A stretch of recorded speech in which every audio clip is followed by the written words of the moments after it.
الحكيم والصلاة والسلام على سيد المرسلين أما بعد وبالسند المتصل منا إلى حبيبنا وشفيعنا ونبينا محمد صلى الله عليه وسلم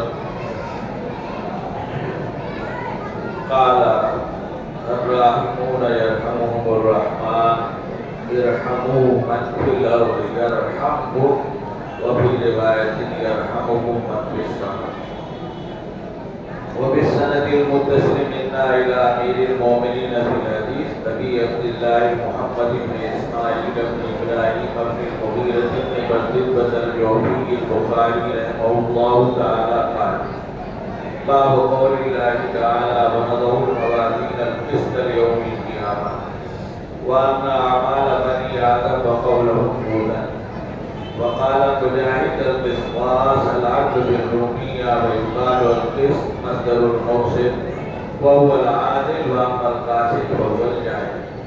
حدثنا أحمد بن إسحاق قال حدثنا محمد بن فضيل عن عمارة بن القعقاع عن أبي زرعة عن أبي هريرة رضي الله تعالى عنه قال قال النبي صلى الله عليه وسلم كلمتان حبيبتان إلى الرحمن خفيفتان على اللسان ثقيلتان في الميزان سبحان الله وبحمده سبحان الله.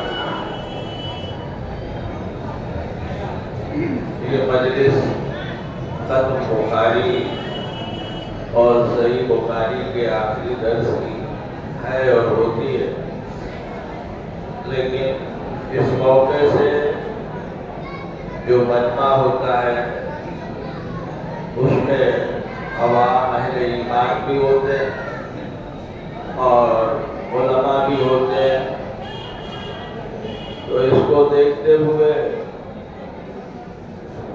اس موقع سے کتاب کی آخری سطروں سے متعلق جو کچھ کہنے کی ضرورت ہوتی ہے کہا جاتا ہے، اور اصلاً تو یہ کتاب کے استاد کا کام ہوتا ہے اور اسی سے لیا جاتا ہے اور لیا جانا چاہیے. اس کے ساتھ کچھ باتیں مزید کہہ دینا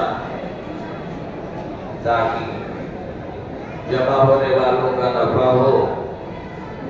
خالص علمی گفتگو تو درسگاہ کی ہوتی ہے، اس کے باہر ظاہر بات ہے کہ اس کا نفع سب کے لیے سوچنا پڑتا ہے. ایک بات تو یہ جو ظاہر ہے کہ اہل علم کے لیے نہیں عوامی کے لیے کہ حدیث پاک کیا چیز ہے اور حدیث سے ہمارا رشتہ کیا ہے. حدیث نبی پاک صلی اللہ علیہ وسلم کی زندگی ہے اور آپ کے واسطے سے قرآن کریم کی تشریح اور توضیح ہے. اللہ کا نظام اپنے دین کو انسانوں کے درمیان رائج کرنے کے لیے کتاب اللہ رجال اللہ ان دونوں کا رہا. کتاب بھی اور صاحب کتاب بھی. ایسا صاحب کتاب جو صرف کتاب کو پہنچانے کا کام نہ کرے بلکہ کتاب کو سمجھانے اور اس کی شرح و توضیح کا بھی کام کرے، قول کے ذریعے بھی فعل کے ذریعے. اسی لیے اللہ تعالیٰ نے کتاب کے ساتھ صاحب کتاب کی حیثیت سے فرشتوں کا انتخاب نہیں فرمایا، انسانوں کا انتخاب فرمایا. کیونکہ انسان جس طرح اللہ تعالیٰ کی ہدایات کی شرح و توضیح کر سکتے تھے، انسانوں کے لیے جن کے لیے کتاب بھیجی گئی اتاری جاتی ہے فرشتے نہیں کر سکتے. تو حدیث نبی پاک صلی اللہ علیہ وسلم کی زندگی ہے، آپ کی تشریح اور توضیح کتاب اللہ کی اور ایسی چیز کہ جیسے قرآن کے بغیر ہمارا ایمان نہیں ہو سکتا، حدیث کے بغیر ہمارا ایمان نہیں ہو سکتا۔ اللہ کی ذات پر ایمان ہو، رسول اللہ صلی اللہ علیہ وسلم پر ایمان نہ ہو، رسول اللہ صلی اللہ علیہ وسلم کا اعتراف ہو اور اللہ کی ذات پر ایمان نہ ہو، ایمان نہیں ہو سکتا۔ ایمان نام ہے لا الہ الا اللہ محمد رسول اللہ کا۔ قرآن کو ہم مانتے ہیں، حدیث کو نہیں مانتے ہیں، یہ ایمان نہیں ہے۔ ہم حدیث کو مانتے ہیں، قرآن کو نہیں مانتے ہیں، یہ ایمان نہیں ہے۔ ایمان اللہ کو بھی ماننا ہے، رسول اللہ صلی اللہ علیہ وسلم کو بھی ماننا ہے۔ ایمان قرآن کو بھی ماننا ہے، حدیث کو بھی ماننا ہے، اور پھر جملہ اسی درجے میں۔ بے شک کچھ فرق مراتب ہے، کچھ تفصیل ہے، لیکن رسول کی اطاعت اللہ کی اطاعت ہے، رسول کا فرمان اللہ کا فرمان ہے۔ ما ينطق عن الهوى ان هو الا وحی یوحی، ما آتاکم الرسول فخذوه وما نهاکم عنہ فانتہوا۔ یہ فرمایا گیا الا انی اوتیت القرآن ومثلہ ترکت فیکم امرین لن تضلوا ما تمسکتم بہما۔ لہذا اس کی تفریق نہیں ہو سکتی کہ قرآن تو ٹھیک ہے اور حدیث نہیں۔ دوسری بات، آخر ان کتابوں کی اتنی اہمیت ہمارے تعلیمی نظام میں، دینی تعلیم کے نظام میں یہ کیوں ہے؟ اور اس سے بڑھ کر یہ کہ امت نے ان کتابوں کو انتہائی قدر و عظمت کی نگاہ سے دیکھا کیوں ہے؟ یہ بات تو ہے ہی، ان کتابوں میں نبی پاک صلی اللہ علیہ وسلم کی چیزوں کو جمع کیا گیا ہے، لیکن بات صرف اتنی نہیں کہ نوعیت یہ نہیں ہے کہ یہ کام سرسری طور پہ کر دیا گیا، جیسے بہت سی کتابیں دنیا میں لکھی جاتی ہیں، بسا اوقات بڑی بڑی کتابیں لکھی جاتی ہیں، بڑی بڑی باتیں کہی جاتی ہیں، لیکن ماخذ کیا ہے؟ کہاں سے لائے ہیں؟ اتنی بڑی بات کس بنیاد پر کہی جا رہی ہے؟ محض اس وجہ سے نہیں مانی جا سکتی کہ مصنف بہت بڑا آدمی ہے، لیکن اگر ماضی سے اس کا کوئی تعلق ہے، علم و تحقیق سے اس کا کوئی تعلق ہے، تو سوال یہ ہے کہ اس کی سند کا ہے۔ سیرت نبویہ کے حق میں کوئی بات ایسی بیان کرنا جو عام کتب سیرت سے ہٹی ہوئی ہو اور پھر کوئی حوالہ نہیں، تحقیق سے ایسا ثابت ہے، وہ تحقیق کہاں کی ہے، کس کی ہے؟ آج کل اس طرح کی کتابیں چل رہی ہیں، بڑی نسبتوں کے ساتھ چل رہی ہیں۔ ان کتابوں کی نوعیت یہ ہے جس کو سمجھا نہیں گیا، اور اگر یہ کہیں کہ سمجھا گیا، لیکن دشمنان اسلام اور مستشرقین نے ایک منصوبے کے تحت یہ سمجھایا اور اس طرح حدیث پر اعتماد کو کمزور کیا کہ یہ کام تو 200 سال کے بعد ہوا، 250 سال کے بعد ہوا اور 100 سال کے بعد ہوا، تو ہم تو دیکھ رہے ہیں کہ 10-20 سال کے بعد کا کام قابل اعتماد نہیں ہوتا، کہ یہ کہاں سے ہو جائے گا۔ لیکن ان لوگوں نے اس کو نہیں دیکھا یا اجاگر نہیں کیا کہ یہ اتنے عرصے کے بعد، اولاً تو ایسا نہیں ہے کہ یہ کام بعد ہی میں ہوا۔ حضور اکرم صلی اللہ علیہ وسلم کی زندگی سے حدیثوں کو جمع کرنے کا کام شروع ہوا، اور حضور صلی اللہ علیہ وسلم کی وفات کے بعد جیسے ہم نے یہ دیکھا کہ قرآن کریم میں وہ صورت جو حضور اکرم صلی اللہ علیہ وسلم کی زندگی میں حفاظت کی تھی، زبانی یاد کرنا اور اپنے اپنے طور پر لکھنا،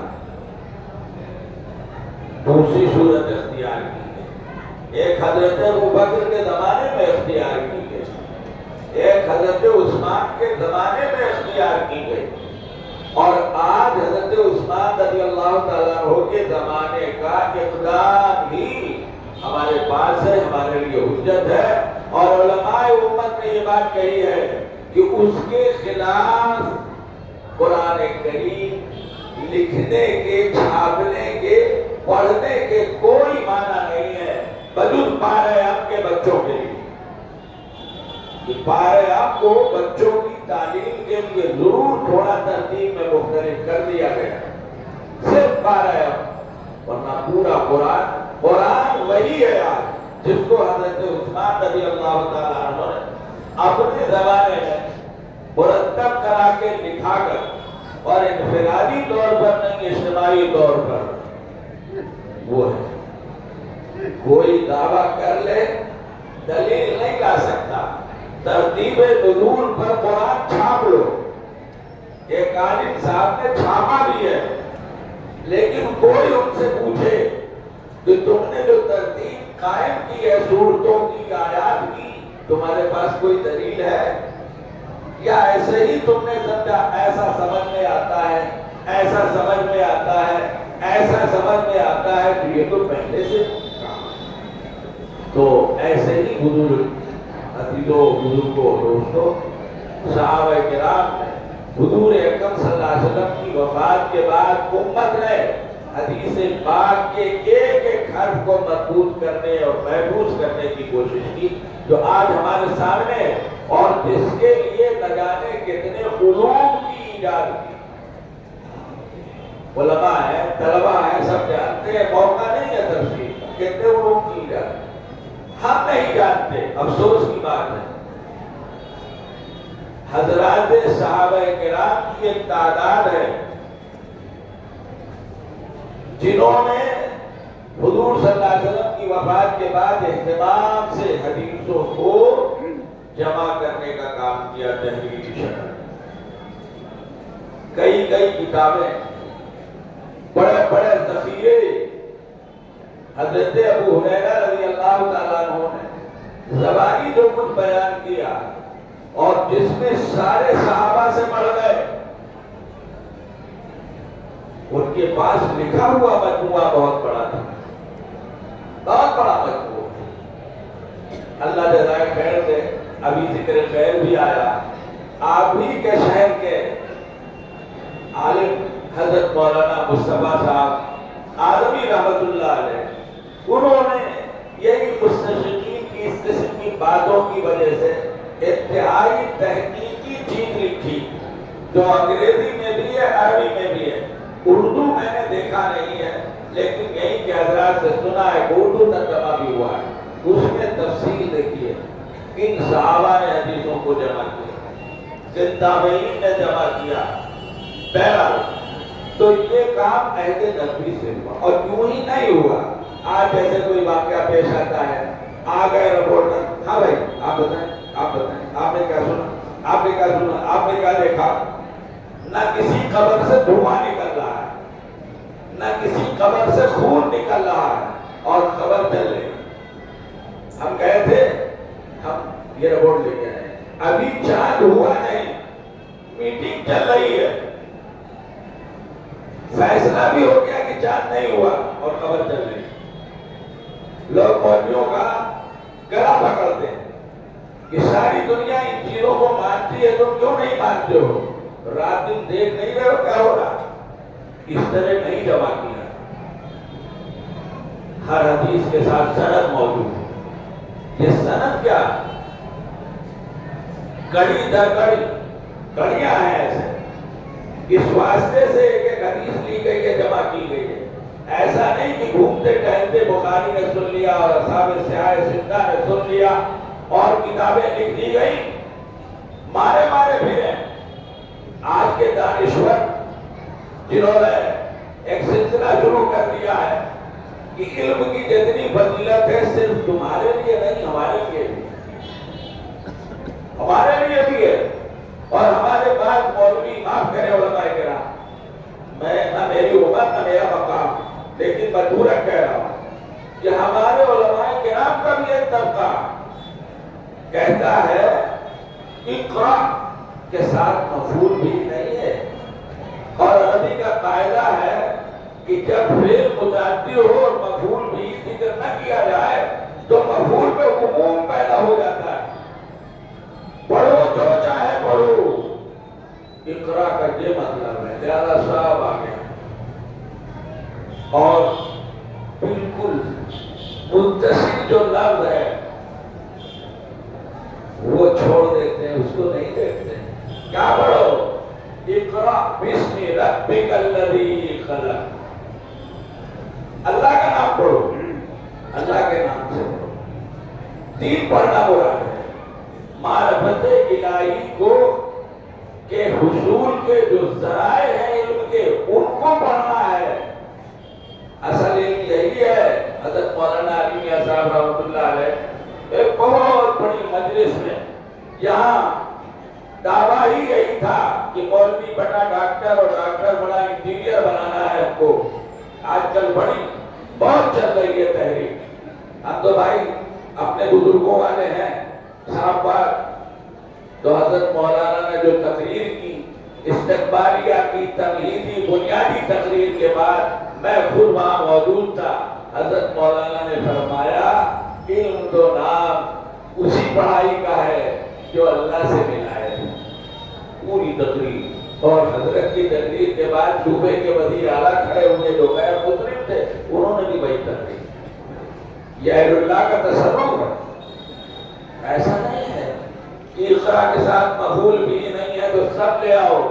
اقرا بسم ربک الذی خلق، خلق الانسان من علق، اقرا وربک الاکرم۔ ایک دانشور صاحب نے کہا کہ اطلبوا العلم ولو بالسین، حدیث ہے، اب حدیث ہے نہیں ہے، ان کو کیا بہت بیچاروں کو کیا پتا۔ اس حدیث میں علوم دنیا کے لیے بات آئی ہے، علم دین کے لیے سفر کرنے کی کیا ضرورت ہے؟ وہ تو وہی مدینے میں مل رہا تھا سب، ان کو پتا نہیں کہ صحابہ کرام نے بعض حدیثوں کو حاصل کرنے کے لیے کتنے لمبے لمبے سفر کیے، اور ان کتابوں کے مصنفین ذرا زندگی نہیں نقشہ اٹھائیے۔ کوئی صاحب نے کتابیں لکھی ہیں، کئی اس میں جو ان کی کتاب ہے اور غالباً اردو میں بھی چھپی ہوئی ہے، اطلس السیرۃ النبویہ، جس میں نقشے بنائے ہمارے لیے بڑے ہیں، جن سے واضح ہوتا ہے کہ نبی پاک صلی اللہ علیہ وسلم نے اپنے غزوات میں کہاں سے کہاں تک کا سفر کیا تھا۔ اسی میں انہوں نے ائمہ اربعہ اور اصحاب سیاہ زندہ کی زندگی کو بھی واضح کیا، اور انہوں نے کہاں کہاں کا سفر کیا، نقشے کے ذریعے دکھایا اور بتایا ہے کہاں کے رہنے والے اور کہاں تک چلے گئے۔ ان بیچاروں کو پتہ نہیں، یہ سوچتے ہیں کہ امریکہ اور یورپ علم کے باب میں خالی ہماری معراج ہے۔ دنیا کے اوپر جانے سے بہت سے پہلے، بہت پہلے ہمارے آقا صلی اللہ علیہ وسلم کی معراج ہو چکی وہاں تک جہاں تک کبھی نہیں پہنچ سکو گے، اور علماء امت کی معراج علم کی تحصیل میں بہت پہلے ہو چکی ہے، تو مقابلہ نہیں کر سکتے۔ تو ان حضرات میں تو کس طرح کی کتابیں جمع۔ اگلی گڑھ ہمارے سامنے جو کتاب ہے، اس کے جو مصنف ہیں، یہ کہنے کی ضرورت محسوس ہوتی ہے کہ ہم لوگ امام بخاری کو عموماً ایک بڑے درجے کا محدث مانتے ہیں، محدث مانتے ہیں، حتیٰ کہ فقاہت کی نسبت سے گفتگو اور بحثیں ہیں، یہ مسلک وہ مسلک وہ مسلک، بعض حضرات نے اجتہاد انتصابی کی بات کی ہے، جس کو شاہ اللہ صاحب دوسرے حضرات نے ذکر کیا کہ ہے تو مجتہد، لیکن انہوں نے انتصاب رکھا بعض ائمہ سے، ائمہ اربعہ سے مثلا خاص طور سے۔ لیکن واقعہ یہ ہے کہ امام بخاری رحمۃ اللہ علیہ کی شان محدثین میں اصحاب سیاہ ستہ میں بالکل مختلف ہے، بالکل مختلف۔ یہ اگر ائمہ اربعہ سے بڑے نہیں ہیں تو اپنے علم اور فقہ اور فقاہت میں اس فہرست سے الگ نہیں، کوئی نام لے نہ لے۔ امام ابو حنیفہ کا نام اگر محدثین کی فہرست میں نہ گرایا جائے تو کیا محدث نہیں رہے؟ کتنے جوابات ہم دیتے ہیں۔ اب کوئی یہ کہے کہ بخاری فقیہ کہاں سے ہو گئے؟ کئی مجتہدین کی فہرست میں ان کا نام آتا ہے، ارے نام چھوڑو کام دیکھو۔ بات نام کی نہیں ہوتی، نام تو لوگ پتہ نہیں کن بنیادوں پہ لکھتے ہیں۔ ابھی مولانا میرے تعارف میں پتہ نہیں کیا کیا کہہ رہے تھے۔ یہ نام والی چیز ہے۔ کام ہم جیسوں کا اصلاً کیا ہے کہ زندگی کہاں گزاری۔ ہمارا اصل تعارف یہ ہے کہ ہم مدرس ہیں، ہم نے زندگی ایک ادارے میں گزار دی، یہ ہمارا اصل تعارف ہے۔ باقی سب زوائد ہیں کہ کوئی ایسے اصل تو کام ہے۔ بخاری کا کام دیکھو، بخاری کی فقاہت دیکھو، بخاری کی دقت نظر دیکھو، مسائل میں بخاری کا ائمہ اربعہ سے اختلاف دیکھو، 100% کسی ایک کے موافق نہیں، بلکہ کہیں کہیں تو چاروں سے الگ ہے۔ یہ موضوع لکھنے کا ہے، کسی نے لکھا ہے نہیں لکھا ہے مجھے نہیں معلوم، اتنا پڑھا لکھا نہیں ہوں، پڑھنے کا شوق بھی کچھ زیادہ نہیں، لیکن یہ موضوع ہے کام کرنے کا۔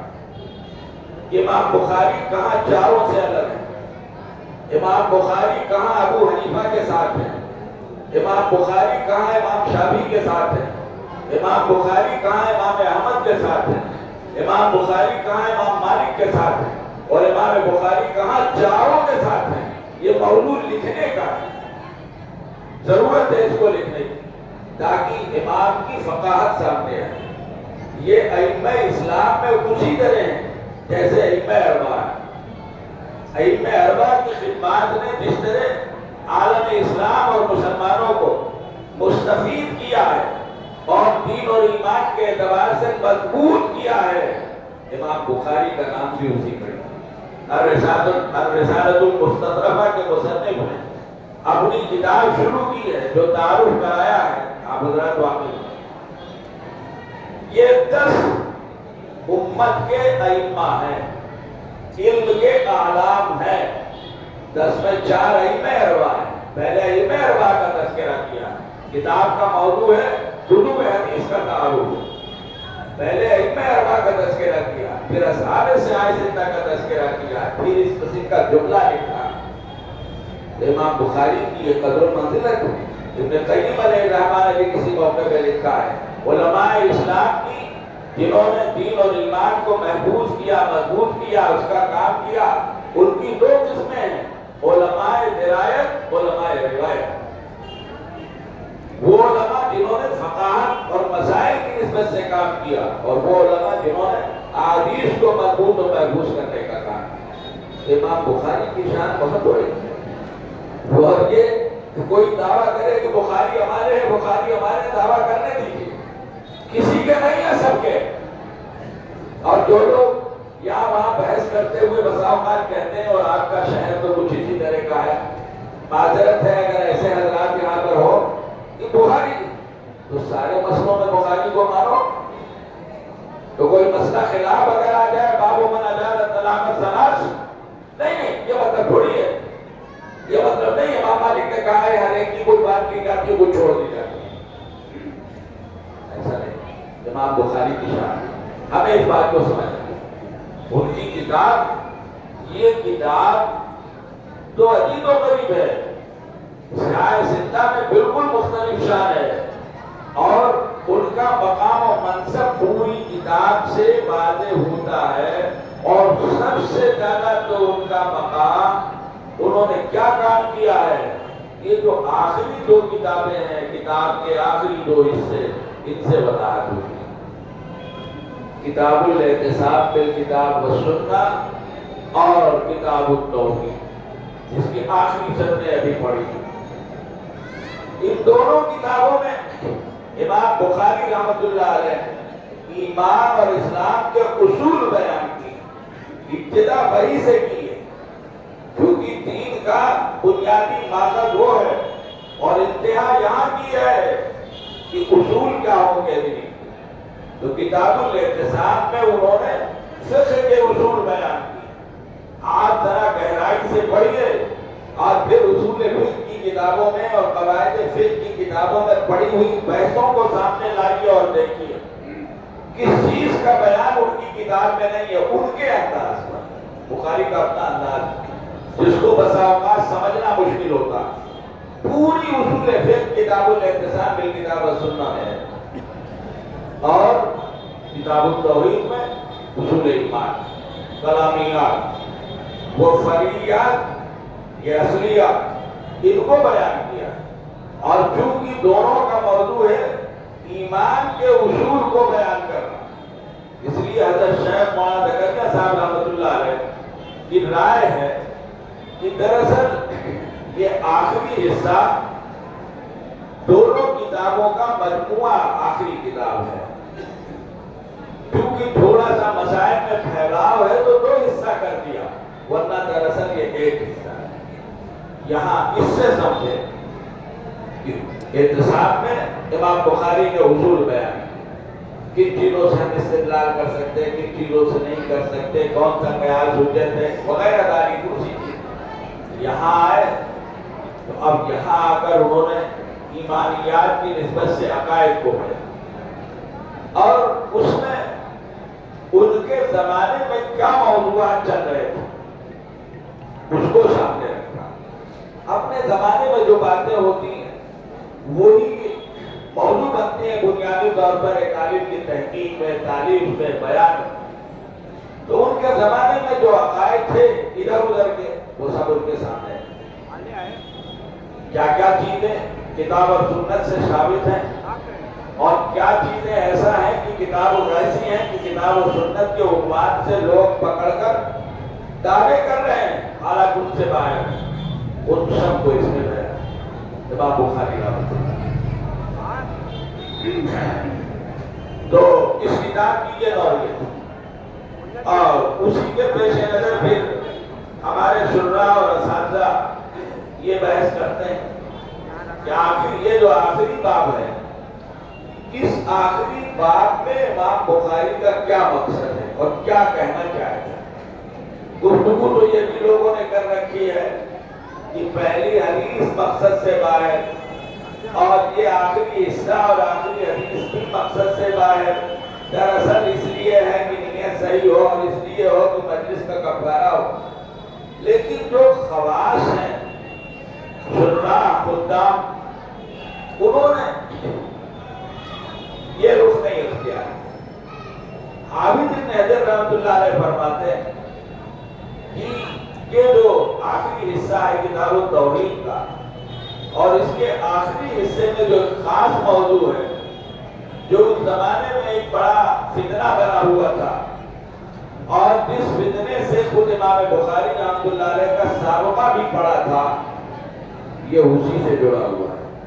وہ ہے قرآن کریم، اللہ کی صفت کلام کا اثبات. اور قرآن کریم کی نسبت سے جو بحث چلا رکھی تھی، جس میں امام احمد کتنی بڑی آزمائش سے گزرے، اور ان کا پہاڑ بننا اور اٹل بننا ایسا ہی ہوتا ہے، ایسا ہی ہوتا ہے.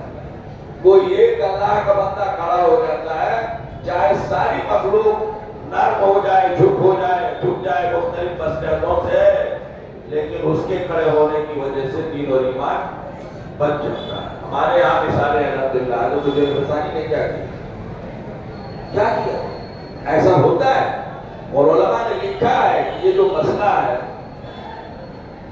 کہ اگر کلمہ کفر کہنے پہ مجبور کر دیا جائے تو اچھا تو یہ ہے کہ جان دے دو نہ کہو، لیکن رخصت ہے کہہ دو جان بچا لو۔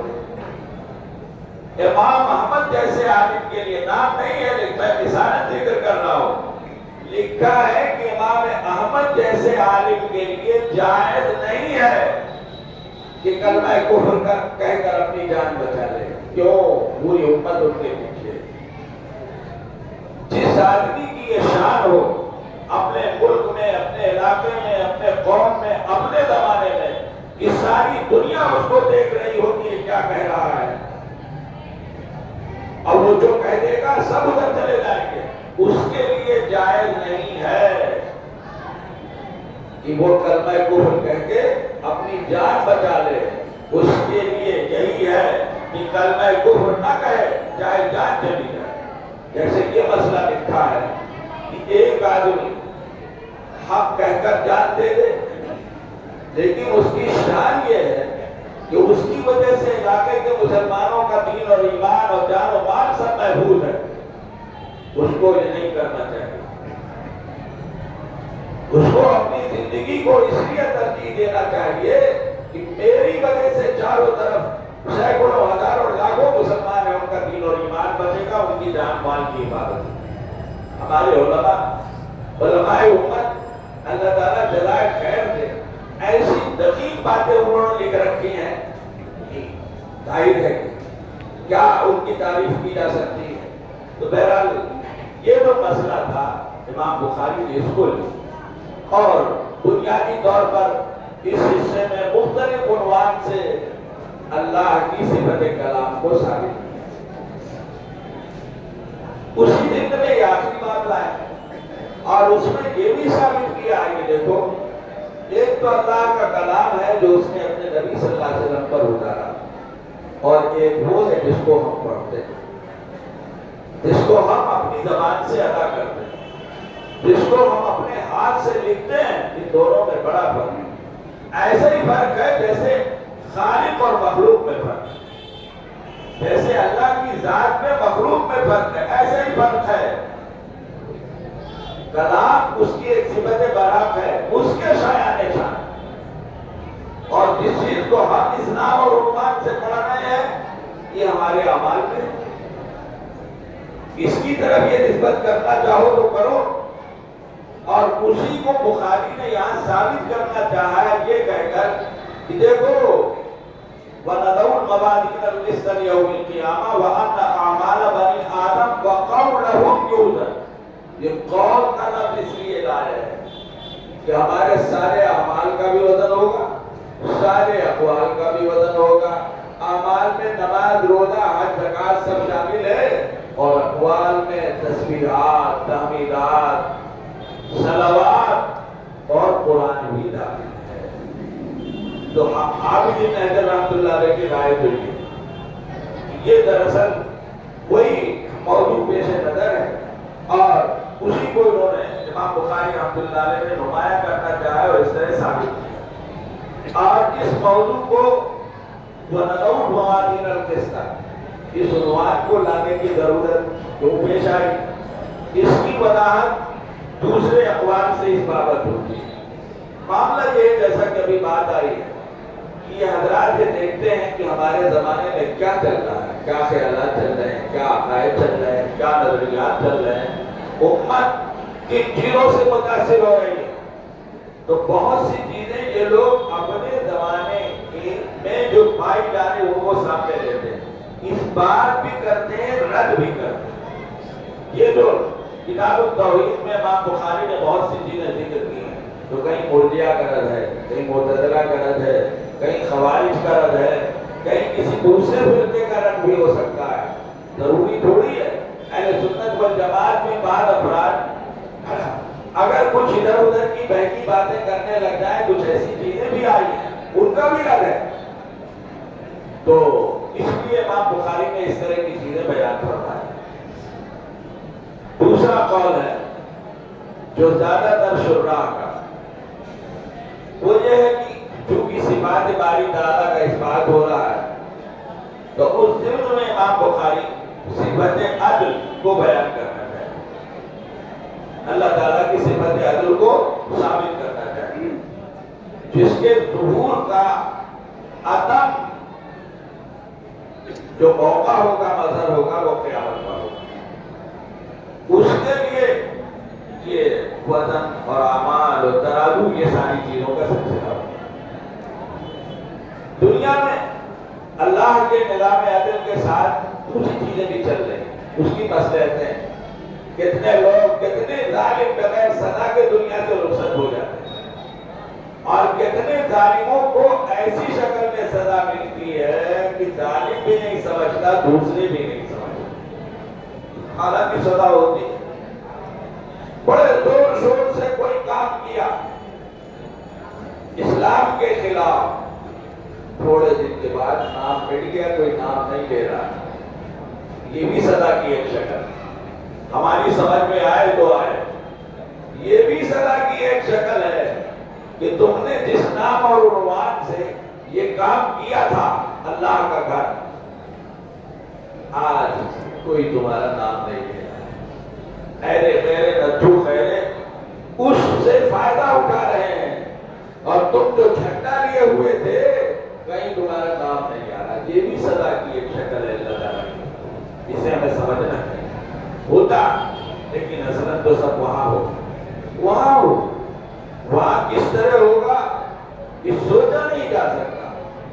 حدیث پاک میں ہے کہ دنیا میں اگر سینگ والی بکری نے کسی بے سینگ بکری کو یوں ہی مار دیا، تفریحاً کہہ لیجیے جیسے ہم مار دیتے ہیں بسا اوقات، تو اللہ تعالیٰ دونوں بکریوں کو پیدا کرے، نظام آخرت جانوروں کے لیے نہیں، مکلف مخلوق کے لیے، جانور انسان اور جنات کے علاوہ مکلف مخلوق میں نہیں، لیکن پیدا کیا جائے، اور پھر بے سینگ بکری کو سینگ دی جائے، اور وہ بے سینگ بکری جس کو اب سینگ مل گئی، سینگ والی کو مار کر بدلہ لے گی اپنا۔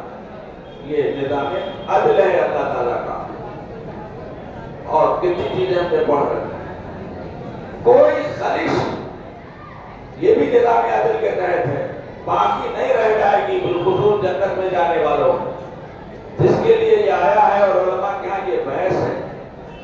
وہ بخاری کہتا ہے کہ آیا آخرت میں دو پل ہوں گے یا ایک ہی پل ہوگا، اس لیے کہ آیا ہے پل پار کرنے کے بعد لوگ روکے جائیں گے، پل سے گزریں گے، جو جنت میں جانے والے ہوں گے خاص طور سے، جن کو جانا ہی ہے، اور ان کے معاملات آپس کے جو غلط فہمیوں پر مبنی تھے، کیونکہ بسا اوقات غلط فہمی کی بنیاد پہ سمجھا جاتا میرا پیسہ نکل رہا ہے، دوسرا فریق کہہ رہا ہے میرا پیسہ نکل رہا ہے، اب دونوں کو بٹھاؤ، حساب کی تفصیل مانگو، تو حاصل یہ نکلتا ہے نہ ان کا نکل رہا ہے نہ ان کا نکل رہا ہے، یہ زمین تو یہاں تک میری ہے، دوسرا کہہ رہا نہیں میری ہے۔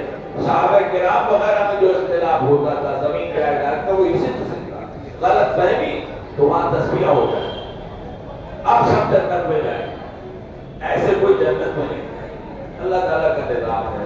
تو عام زیادہ تر شرح کا رجحان تو یہ ہے کہ اللہ تعالیٰ نے امام بخاری رحمۃ اللہ علیہ یہاں صفت عدل کو ثابت کرنا، اللہ کی صفت کو، اور ایک رائے ہے جو علامہ انور شاہ کشمیری رحمۃ اللہ علیہ کی ہے، اور حضرت شیخ حضرت مولانا محمد یونس صاحب رحمۃ اللہ علیہ کی ہے، اور انہی کی زبان سے سنا ہے کہ ابن قیم علیہ الرحمہ کی ہے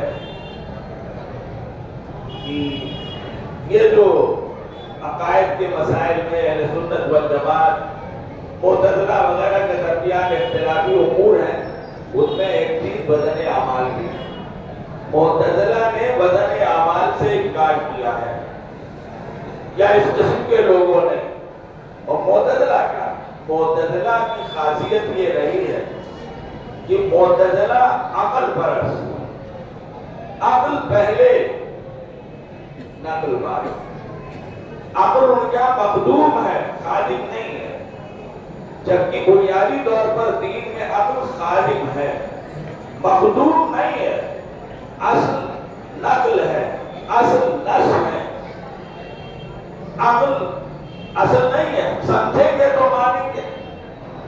تو عقلیت کا جب غلبہ ہوتا ہے تو اعتدال کا وجود ہوتا ہے۔ معتدلہ من حیث الفرقہ عرصہ ہوا، جب کھڑے ہو گئے اللہ کے بندے، جب کوئی چیز اپنی انتہا کو پہنچ جاتی ہے، ظلم بدعقیدگی، تو اللہ اپنے بندوں کو کھڑا کر دیتا ہے۔ ابو الحسن اشعری اور ابو منصور ماتریدی جب کھڑے ہو گئے تو دھیرے دھیرے معتزلہ دنیا سے روشن ہو گئے۔ آج ان کی خدمات باقی جن سے امت فائدہ اٹھا رہی ہے، چونکہ ان کے پاس بھی ایک بڑا علم تھا اور بڑی صلاحیت تھی، اور اہل انصاف نے لکھا ہے کہ ان سے خود کے زمانے کے حالات میں دین کی خدمت بھی ہوئی، اور اسی وجہ سے لوگ متاثر ہو رہے تھے۔ پھر ضرورت محسوس کی گئی کہ ان کو چھوٹ نہ دی جائے، چھوٹ دی گئی، پھر ضرورت محسوس کی، تو یہ حضرات کھڑے ہوئے، معتزلہ کا صفایا ہو گیا من حیث الفرقہ، لیکن من حیث الاصل معتزلہ برابر بات۔ اور اس زمانے میں تو عقلیت پرستی بہت بڑھ چکی، بہت بڑھ چکی، علماء کے حلقے میں بھی آ گئی ہے معذرت کے ساتھ۔ وہ بھی وہی کہنے لگے ہیں جو دوسرے کہہ رہے ہیں، چیزیں دیکھنے میں آتی رہتی ہیں۔ حضرت عائشہ کی عمر نکاح کے وقت کیا تھی؟ عقلی گدوں کے علاوہ کوئی چیز نہیں ہے، چاہے جتنا بڑا نام رکھتا ہو کوئی کہنے والا ہو، کیا کر لیجیے اچھی طرح، کوئی روایت کسی کے پاس نہیں ہے۔ ارے بھائی ضعیف روایت تو ہو تمہارے پاس، ضعیف روایت ہو، مرفوع ہو، موقوف ہو، ایک روایت نہیں ہے۔ جتنے لکھنے والے ہیں بڑے بڑے، چاہے اردو میں لکھیں چاہے عربی میں لکھیں، یہ موضوع بظاہر قادیانیوں نے اٹھایا بڑے اچھے، اس میں سید صاحب رحمۃ اللہ علیہ سے سلیمان ندوی نے جواب لکھا، اور ان کے جواب میں مجبور ہوئے احمد علی کی، محمد علی کیا ہے قادیانی کی روایت تو کوئی نہیں، اور کسی بھی ایسے آدمی کو پکڑ کے آپ پوچھ لیجئے کوئی روایت ہے صریح، روایت صریح، یہ نہیں، ایسا سمجھ میں آتا ہے، ایسا تھا تو ایسا ہوا ہوگا، ایسا تھا تو ایسا ہوا ہوگا، نہیں۔ ہم کو تو کسی چیز کے ثابت کرنے کے لیے نص صریح چاہیے، نہ صحیح، کم سے کم مرفوع تو ہو، یعنی صحیح تو ہو، موقوف تو ہو، ایک روایت نہیں ہے ان لوگوں کے پاس۔ لیکن وہی عقلیت پرستی بلا وجہ کی، جبکہ ساری دنیا صغر سنی میں شادی کر رہی تھی۔ 11:30 تک کھل جائے گا اور پہلے ختم کر نہیں، وہ نظام اپنی جگہ پر بدلنا پڑا، آج بھی ہے اور اس زمانے میں تلاش تھوڑا سا مجھے دلچسپی پیدا ہوئی، چیزیں تلاش کی، کم سے کم 2 صحابہ ایسے ہیں کہ بچی کے پیدا ہوتے ہی انہوں نے شادی کی اس سے۔ غزوہ خیبر یا حنین میں جب سب صورتحال سخت تھی، ایک بچی پیدا ہوئی، حضور اکرم صلی اللہ علیہ وسلم نے اس کا نام سہلہ رکھا، تفاعل لیا۔ حضرت عبد الرحمن بن عوف نے بچی کے گھر والوں سے کہا اس بچی کا رشتہ مجھ سے کر دو۔ حضرت مقداد بن اسود نے حضرت زبیر رضی اللہ تعالیٰ عنہ کی بچی سے شادی کی، بیمار تھے حضرت زبیر، ان کی عادت کو پہنچے، وہیں خبر دی گئی آپ کیا بچی پیدا ہوئی ہے؟ انہوں نے کہا مجھ سے شادی کر دو۔ کہا اللہ کے بندے تمہاری یہ عمر اور یہ حال کیا کرو گے؟ انہوں نے کہا کیا کرو؟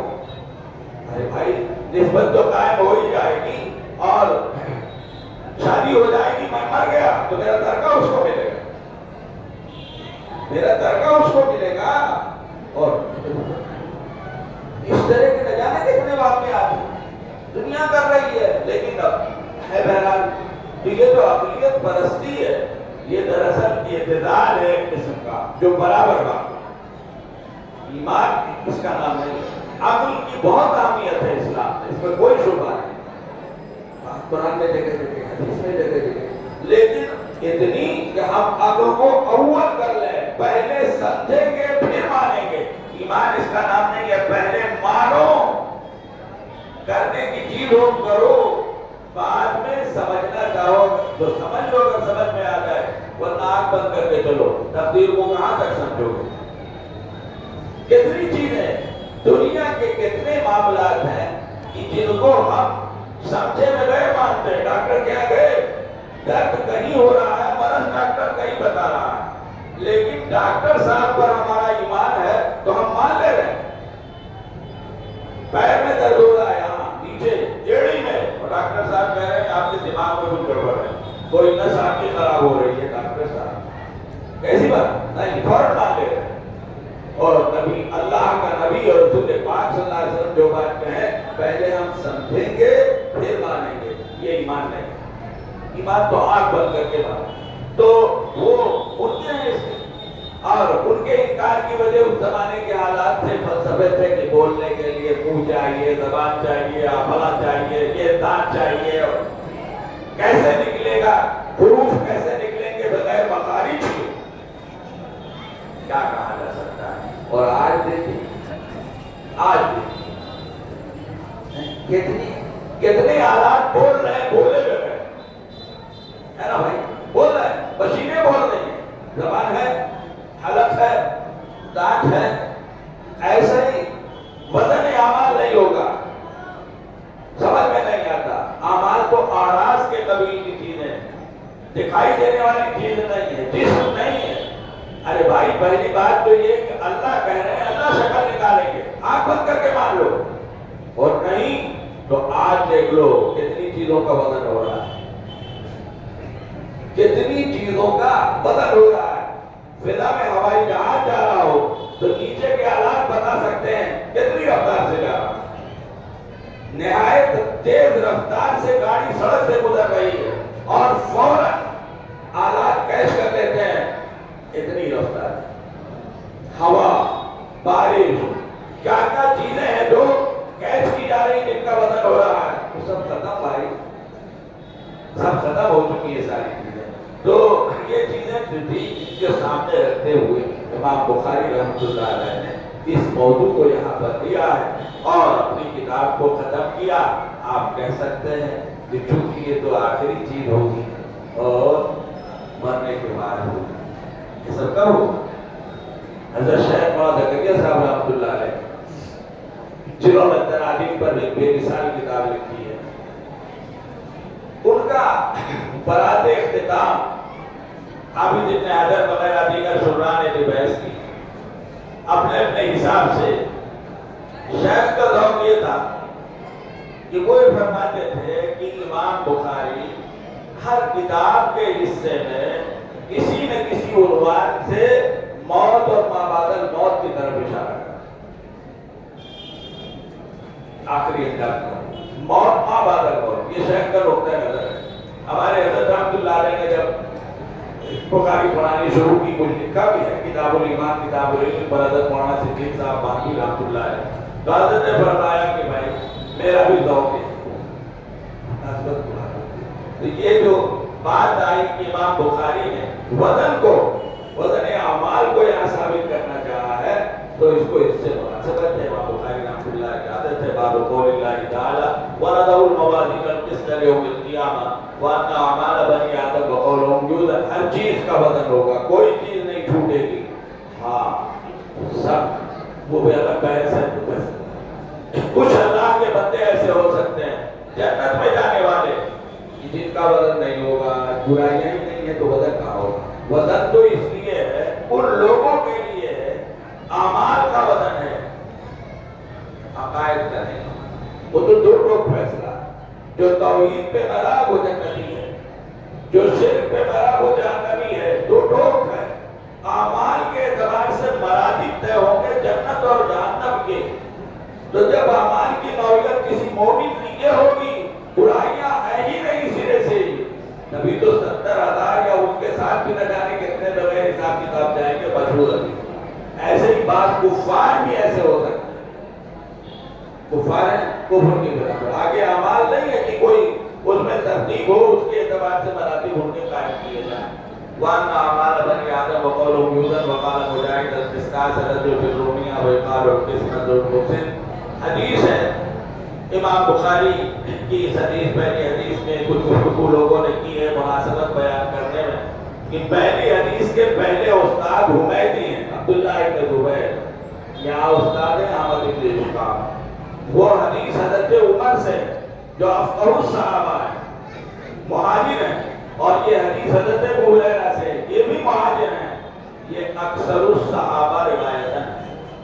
وہ افقہ الصحابہ ہیں, یہ اکثر الصحابہ روایت ہیں. ابو ہریرہ کی روایت ہے, سب جانتے ہیں. 5374 یا 75 تقریباً حدیثیں 5500 کے آس پاس ابو ہریرہ کی ہیں. اس کی آدھی بھی شاید کسی صحابی کی ہو, ورنہ ٹھیک آدھی بھی کسی صحابی کی نہیں ہے. 2.5 کے آس پاس بات کی ہیں, 1-2, پھر 2, باقی سب 2 سے نیچے اور 1 سے نیچے ہیں. یہ ابو ہریرہ کو یہ شرف ملا. ابو ہریرہ رضی اللہ تعالیٰ عنہ قال قال نبی صلی اللہ علیہ وسلم کا پتہ. یہ حدیث ہم کو یہ سبق دیتی ہے کہ قدر و قیمت نفع کی بنیاد پر ہوتی ہے. دنیا کا بھی نظام یہی ہے, آخرت کا نظام بھی ہے. کہاں سونا چاندی, کہاں لوہا, کہاں جواہرات اعلیٰ قسم کے پتھر, اور کہاں یہ پتھر جو سڑک پہ پڑے. نفع کے اعتبار سے قدر و قیمت میں فرق. ایسے ہی اعمال کا مسئلہ.